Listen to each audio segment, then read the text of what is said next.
may konda dyan. Ilagan mo na. Okay, doon ka mo ito. Ko lang dito. Ayan, dyan sa anong pwesto doon. Dyan sa gilid na yan. Yan, tabi-tabi ka doon. Sige, doon ka banda na tayo. So, gilidin mo lang yan. Gilidin mo lang yan. Ano tayo ng bakanting parking.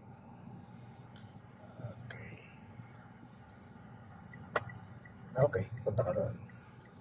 Yan.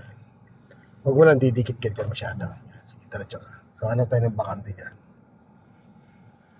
Sa pagitan ng dalawang sasakyan, gusto mo. So, gawin mo dito, mag-hazard ka muna. Yan. Tapos, posisyon ka dito. Dito ay sa dalawang sasakyan na to. Okay? Diyan ka magpapark sa pagitan ng dalawang sasakyan. Una dyan, itapat muna yung side mirror mo sa kanyang ilaw. Sige pa. Yung side mirror sa ilaw niya. Itapat mo. Opo, itapat mo sa kanya. Nakatapat na. Pag tapat na yan, i-position mo yung puta ng sakyan mo. Diyan. Ibig sabihin, pupunta ka muna dito. Todo manibela mo dito. O kaya kahit di na todo, ganyan lang.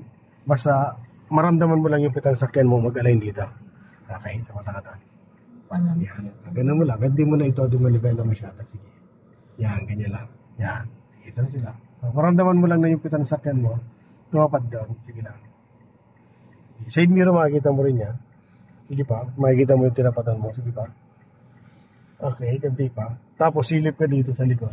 Yan, di ba yung puta ng sakyan mo, di pa masyadong align. Mabati ka ng konti. Ganti pa. Yan, okay na yan. O, todo mo na manibela mo dyan. Oo, papunta dyan sa kaliwa. So, atras ka na. Tingnan mo yung dalawang side mirror. Yan, dyan ka muna magbase. Yan, side mirror ka tumingin. Yan, yung sasakyan dyan, yan, nanipisin mo, ano? Yan. Pag random mo sumisip ka sa kanya, lumalapit ka masyado, siyempre mag-a-adjust. Pero ngayon, okay naman. Okay. So, dyan, tiyan mo kung sumisikip. Kung babalansin na natin ngayon, no? Kung masikip ka dyan, sa ngayon, sumisip ka dyan, stop ka muna. Sumisip ka dyan. Pag naramdaman mo yan, dumidikit ka na dyan. Tiyan mo yung katawan ng sakyan mo, dumidikit na sa guhit. Gigitna mo na siya. Ano po? Gitna mo siya. Atras ka. Yan.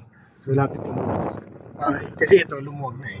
So, lapitan mo muna. Nakagitna lang manibela mo. Sige lang, lapitan mo muna to. Yan. Sige pa, lapitan mo na yan. Dulan na yan. Sige pa. Lapit ka pa. Okay, stop. Then, pag nandiyan ka na, todo manibela mo dyan. Para makuha natin tamang space. Hanggang mag-12 o'clock ka dito. Okay, atras ka. Sige lang. Yan o. Tinan mo siya pantay na to. Kunti pa. Yan, pantay na siya. Ayan na, stop na. Gitna, 1, 2, atras. Hanggang doon ka sa ano. Ayun. Okay. So, gusto mo namang ano, doon naman tayo sa kabila. No.